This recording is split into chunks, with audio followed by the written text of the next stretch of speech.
Las noticias de Allende los Mares llegaron al interior. En la villa medieval de Villafranca, la hazaña de Elcano recorrió sus calles. Los niños de Villafranca escuchaban los relatos de fantásticas aventuras al otro lado del océano. Uno de ellos, Andrés, hijo del burgomaestre Ochoa de Urdaneta, parecía especialmente interesado por aquellas noticias.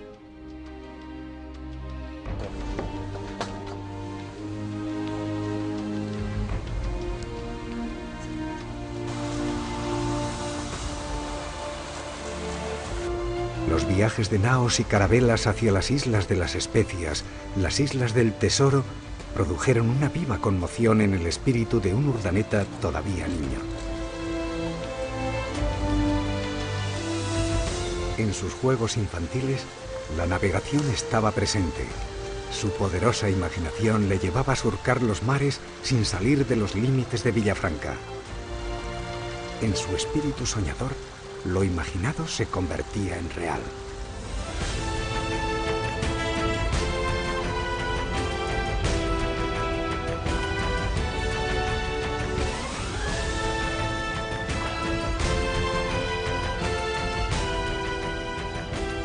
Villafranca, la villa natal de Urdaneta, estaba estratégicamente situada en el camino real que hacia el sur comunicaba con Castilla y hacia el norte con Francia, y con un rápido enlace con el cercano litoral cantábrico. Sus regias murallas eran hijas del acta de fundación de la villa por orden de Alfonso X el Sabio. Pero esas murallas no coartaron los sueños de grandes hazañas marinas de Andrés de Urdaneta. No tenemos documentos, desgraciadamente, pero él tuvo que tener preparación bastante completa. Este hombre escribe bien. A veces tiene unos especies de ¿cómo se dice?, silogismos típicamente el vasco, ¿no? Pero él escribe bien, tiene una caligrafía muy esmerada, muy bonita, y su firma es perfecta, es fenomenal. Quiere decir que eso no se adquiere sin haberse preparado antes. Era un hombre sabio, se ve que era un hombre de mucho estudio, pero aprendió mucho de los portugueses del Maluco. Ahí aprendió mucho él. A saber, a aprender, a estudiar, como las rutas, como otras rutas, que había otras expediciones, que había manuscritos que hablaban de otra expedición por tal sitio, por tal otro. Eso, Urdaneta fue un hombre estudioso. El joven Urdaneta tuvo una educación esmerada para la época. Hablaba en euskera con su familia y era capaz de redactar complejos documentos en castellano. En 1525, cuando Andrés de Urdaneta tenía 17 años, se enroló en la expedición Loaísa, cuya dirección náutica había sido encomendada por el emperador Carlos V a Juan Sebastián Elcano. Para Urdaneta, aquel hecho significó un cambio total en su vida. Mostró a su padre con gran alegría el proyecto de la expedición a las Islas de las Especias. Su padre, aparte de ser alcalde de Ordizia, es un mercader.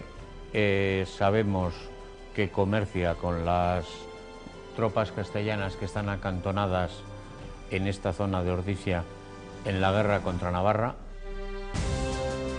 Entonces no sabía que el viaje a las Islas de las Especias se iba a complicar de manera terrible, que su gran valedor Elcano iba a morir y que él mismo sufriría penalidades sin cuento. Era una vida de aventura y riesgo. Era su elección. La convivencia tan estrecha, tan obligada, en camarotes, por llamarlos, o en sentinas, en las que se amontonaban 40, 50, 60, 70 hombres, daba lugar a muchas fricciones. Los barcos de aquella época eran como cáscaras de nuez, no tenían dónde refugiarse. Había una cámara que era para el capitán y todos los demás se tenían que arreglar como podían en cubierta. Subsistían, por supuesto, comiéndose las ratas, los cueros de los mástiles, hasta que llegaban a una tierra, y entonces en la tierra tenían que aprovisionarse de frutas, de agua, de todo.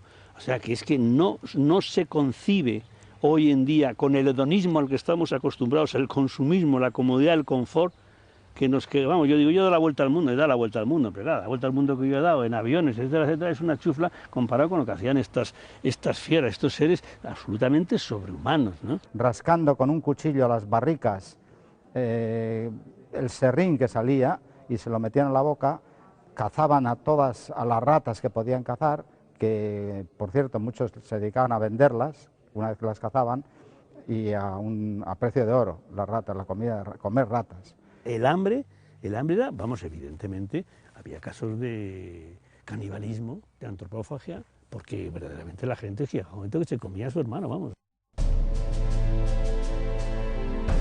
A partir de entonces, su vida iba a ser el mar, las grandes rutas marinas, la apertura de nuevas vías de comunicación, el desarrollo de relaciones humanas y comerciales con lejanos pueblos de Oriente.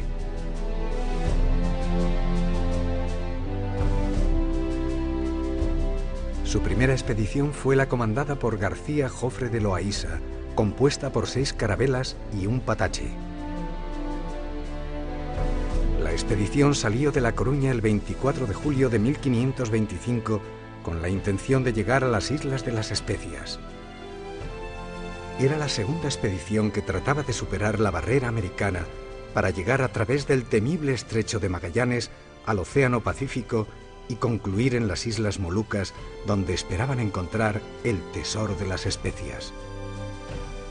Urdaneta, con 17 años, embarca en una expedición que quiere ser la conquista definitiva de las Molucas. De hecho, es una expedición en la que llevan soldados, son 7 naves, es una expedición poderosa. No le dieron el mando absoluto al Cano por un problema de clasismo, ¿no? Porque no pertenecía a la nobleza, y se lo dieron a Loaiza, que el pobre de marino tenía bien poco, era un militar sin ninguna ciencia marina, ¿no? La expedición Loaiza en la que se embarcó Urdaneta se enfrentó desde el principio a dificultades que terminaron por provocar el desastre. La vida rutinaria a bordo de las embarcaciones se complicaba por la precariedad de la alimentación y la salud. La falta de alimentos frescos originaba la aparición del escorbuto. La temida enfermedad provocaba la mayoría de las muertes a bordo. Urdaneta escribió al emperador Carlos V una relación en la que se refería a las penalidades de una navegación extremadamente larga y peligrosa. A las noches eran tantos los piojos que se criaban que no había quien pudiese leer. Un marinero gallego falleció a consecuencia de aquella plaga. Todos tuvimos por cierto que los piojos le ahogaron. Es que luego en los viajes largos venían las enfermedades, que la más dañina y la que más muertes causaba era el escorbuto, el famoso escorbuto.